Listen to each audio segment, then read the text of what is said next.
everyone, I'm Jessica Van Slooten, and I'm a professor of English, Writing Foundations, Humanities, and Women's and Gender Studies at UWGB. And this is Hazel, and she wanted to say hi to everyone. Today's daily distraction is Emily Dickinson, and I am such a fangirl that I keep a framed photo of Emily Dickinson right here in my home studio. And I chose Emily Dickinson for a couple of reasons for our distraction today. One is that I really fell in love with Dickinson when I was a young girl. My great-grandparents gave me an illustrated book that had a bunch of her poems in it. And then when I was a junior in college, I took a 3-week class and we only studied Dickinson, and it was a travel class. And we went to Massachusetts and we visited her family home in Amherst, and we were able to see the room where she wrote most of her 2,000 poems, including her wee little sleigh bed. And we went to some archives in the town and were even able to see a lock of her hair and visit her grave. And then after that, we spent the rest of our class living on Martha's Vineyard and living together and learning in a new and very different environment than we had learned in. And we read all of the works in her collected poems right here. You can see my tattered copy, much beloved, and just learned a lot about her life and her poetry.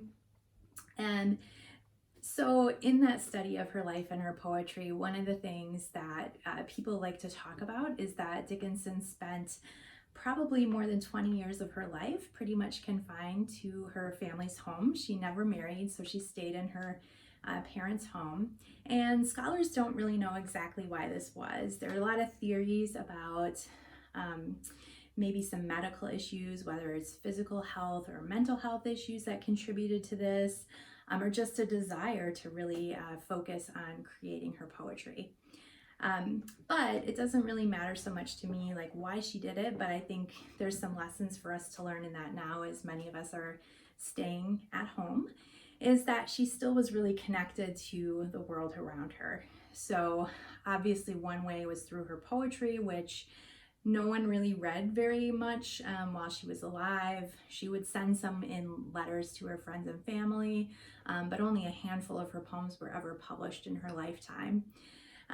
But it was a way of her sharing her vision with the world. Another way is that, like I said, she wrote a lot of letters, and so she kept in correspondence with folks even though she was staying inside. And then there's some really charming stories about Emily Dickinson's baking, that she loved to bake and that she would bake cakes and muffins and breads for the neighborhood children and leave them outside in a basket. Now, whether these stories are true or not, I don't know, but I love that idea of this sort of reclusive poet still being connected to the children in her neighborhood.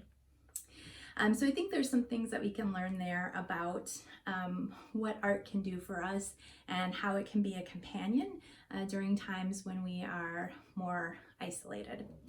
And I wanted to leave you with one of my favorite Dickinson poems. Dickinson often gets tagged as a poet who writes really dark and depressing poems about death.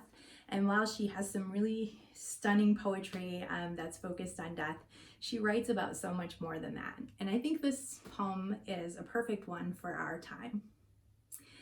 I dwell in possibility, a fairer house than prose, more numerous of windows, superior for doors, of chambers as the cedars, impregnable of eye, and for an everlasting roof, the gambrels of the sky, of visitors the fairest, for occupation this, the spreading wide my narrow hands to gather paradise. Take care and be well, everyone.